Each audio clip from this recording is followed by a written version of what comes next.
আসসালামু আলাইকুম।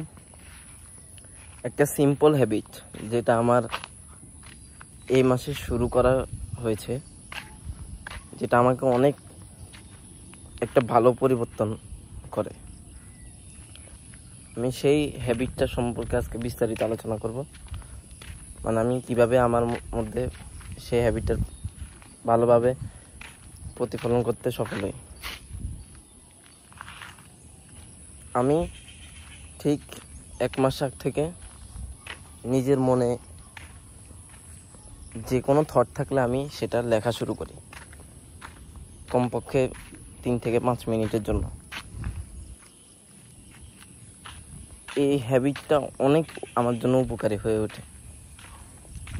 যখন আমি দেখলাম যে আমার এই ধরনের এই অভ্যাসটার ফলে আমার মাইন্ডের সকল দুশ্চিন্তা চলে যায়, আমার মাইন্ড ফ্রেশ হয়, ব্রেন সম্পূর্ণ ক্লিয়ার হয়ে যায়, ব্রেন আনলোড হয়, তখন থেকে আমি বুঝতে পারি আমার অনেক ভালো একটা বেনিফিট আসছে এই অভ্যাসটা থেকে। এই অভ্যাসটা আমি প্রথমে আস্তে ধীরে শুরু করি। প্রথমে শুধু নিজের খাতার মধ্যে লিখতাম, খাতার মধ্যে 2 থেকে 3 মিনিট লিখতাম। পরে আস্তে আস্তে এটা ডেভেলপ করতে করতে এখন আমি ইনশাল্লাহ প্রতিদিন প্রায় 30 মিনিটের মতো লেখার চেষ্টা করি, যেটা আমাকে অনেক একটা ভালো বেনিফিট দেয়। আর যদি বাইরে থাকি তখন আমি নোটসে লিখে ফেলি। সো আপনি যদি আপনার মাইন্ডে অনেক দুশ্চিন্তা থাকে, মানে মাথায় সবসময় লোড থাকে, বোঝা মনে হয় যেন একটা বোঝা আছে মাথায়, তাহলে আমি মনে করি আপনারও এটা শুরু করা উচিত।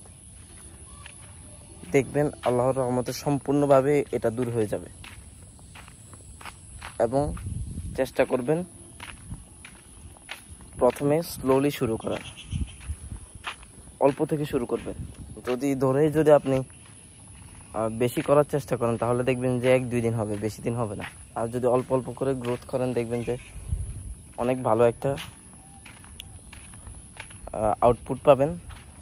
সো আমি বলতে চাচ্ছি আপনাদেরও আজকে থেকেই শুরু করা উচিত, বরঞ্চ আমি বলতে চাই এখন থেকেই শুরু করবেন। তাহলে আজকে থেকেই দেখবেন যে আপনার মাইন্ড কতটা ফ্রেশ হয়ে গিয়েছে।